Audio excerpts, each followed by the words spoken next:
তনুজ কিচেনে আপনাদের সবাইকে স্বাগত। আর আজকে আমি আপনাদের সাথে শেয়ার করব ভাপা ইলিশ। এই রেসিপিটা অবশ্যই গরম গরম ভাতের সাথে পরিবেশন করবেন, ভীষণ ভালো লাগে খেতে। তো দেখে নেওয়া যাক আমার আজকের রেসিপি। আর হ্যাঁ, রেসিপিটা যদি ভালো লেগে থাকে অবশ্যই লাইক করে দেবেন, কমেন্ট করে দেবেন আর নিজেদের বন্ধু বান্ধবদের সাথে শেয়ার করে দেবেন। তো দেখতেই পাচ্ছেন এটা কতটা লোভনীয় লাগছে দেখতে। গরম গরম ভাতের সাথে এইভাবে পরিবেশন করবেন, ভীষণ ভালো লাগবে খেতে। আর এটা বানানোও কিন্তু খুবই সহজ আর খুব কম সময়ের মধ্যে এই রেসিপিটা আপনারা ঝটপট বাড়িতে বানিয়ে নিতে পারবেন। তো এর জন্য আমি ইলিশ মাছের পিস নিয়েছি, দেখতেই পাচ্ছেন। তো এগুলোকে ভালোভাবে জলে ধুয়ে আমি একটা প্লেটের মধ্যে নিয়ে নিয়েছি। এবারে এর মধ্যে দিয়ে দেব 1 চামচ পরিমাণ হলুদ গুঁড়ো,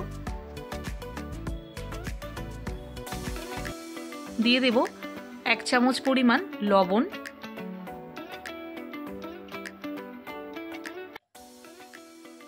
এবারে এই লবণ আর হলুদ দিয়ে ভালো করে মাছটাকে মেখে নেব। তো দেখতেই পাচ্ছেন আমি খুব ভালোভাবে মাছটাকে হলুদ আর লবণ দিয়ে মেখে নিচ্ছি। হলুদ আর লবণ দিয়ে মাছটাকে মেখে এটাকে 5 মিনিটের জন্য একটু আমি রেখে দেব। তারপর এখানে একটা ছোট মিক্সার গ্রাইন্ডার নিয়ে নিয়েছি। হলুদ সর্ষে 2 চামচ পরিমাণ আর কালো সর্ষে 2 চামচ পরিমাণ একটু জল দিয়ে ভিজিয়ে রেখেছিলাম, তারপর জলটা ফেলে দিয়েছি আমি।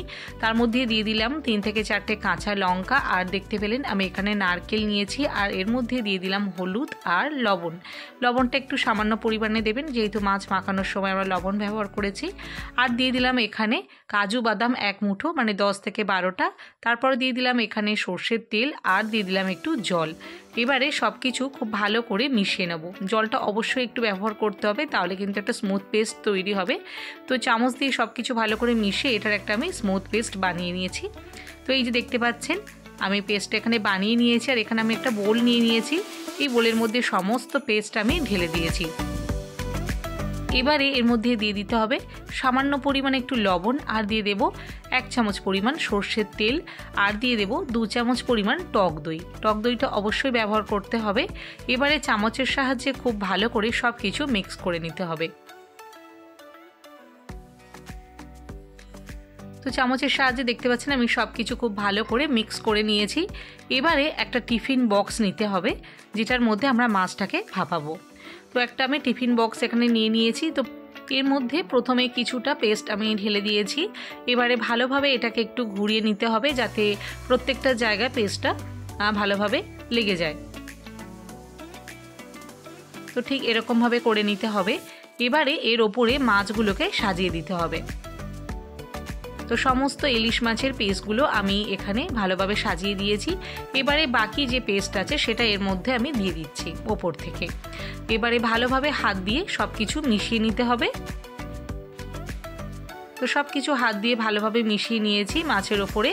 এবারে এর মধ্যে দিয়ে দিতে হবে একটু কাঁচা লঙ্কা ওপর থেকে, ওই 7 থেকে 8টা কাঁচা লঙ্কা এখানে দিয়ে দিতে হবে। আমি এখানে একটা একটা করে এখানে সাজিয়ে দিচ্ছি, দেখতেও সুন্দর লাগবে এটা।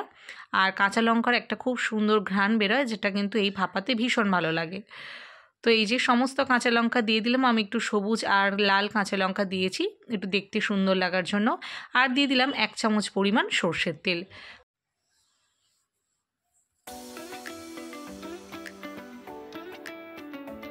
এবারে টিফিন বক্সের ঢাকনাটা আমি আটকে নেব। তো টিফিন বক্সের ঢাকনাটা আমি আটকে নিয়েছি। এবারে আমি একটু কড়াইতে এখানে আমি 3 গ্লাস পরিমাণ জল দিয়েছিলাম, আর জলটাকে খুব ভালো করে আমি ফুটিয়ে নিয়েছি। তারপর এখানে একটা স্ট্যান্ড দিয়ে টিফিন বক্সটা তার ওপর আমি বসিয়ে দিয়ে ওপর থেকে একটা ঢাকনা দিয়ে ঢাকা দিয়ে রাখি। 30 মিনিট এটাকে মিডিয়াম ফ্লেমে ভালো করে ভাপিয়ে নেব। 30 মিনিট পর আমি ঢাকনাটাকে খুলে নিয়েছি। এই যে দেখতে পাচ্ছেন আমাদের ইলিশ ভাপা কিন্তু একদম রেডি। খুব সুন্দরভাবে এটা কুক হয়েছে, দেখতেই পাচ্ছেন এটা। তো এবারে গরম গরম ভাতের সাথে পরিবেশন করার পালা। তো এটাকে আমি আপনাদেরকে একটু সার্ভ করে দেখাবো। আর এরকম নতুন নতুন রেসিপি পাওয়ার জন্য আমার চ্যানেলকে অবশ্যই সাবস্ক্রাইব করে রাখবেন, পাশে থাকা বেল আইকনকে প্রেস করে রাখবেন।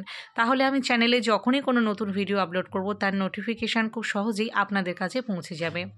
তো এই যে দেখতে পাচ্ছেন আমি কিন্তু ইলিশ ভাপা আপনাদেরকে পরিবেশন করে দেখাচ্ছি।